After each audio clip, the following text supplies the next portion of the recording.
নমস্কার। আজকে দেখতে দেখতে ভোটের দুদিন হতে চলল, আর আজকে পয়লা মে। সবাইকে পয়লা মের শুভেচ্ছা জানাচ্ছি। আর আসন্ন যে আর 2-3 দিন বাকি আছে, মানে 4 তারিখ গণনা। তো 4 তারিখ গণনায় যে নতুন সরকার যদি গঠন হয়, তো সেই সরকার নতুনভাবে যদি আসেন, নতুন চেতনা, নতুন সমাজ, নতুন ব্যবস্থা নিয়ে আসুক, করাপশন মুক্ত একটি সমাজ। আর প্রে করুন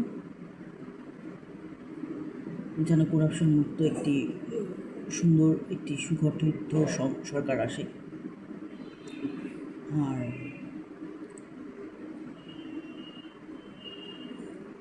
প্রত্যেকটা সমস্যার সমাধান হয়, প্রত্যেকের হাতে সুব্যবস্থা, সুশাসন থাকে, যে সরকার আসছে, যে পদে। আর দেখতে থাকুন, হলে ভালো, না হলে আরও ভালো।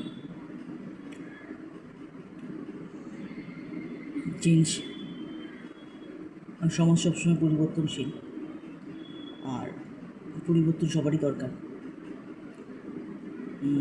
তো আসতেও পারে।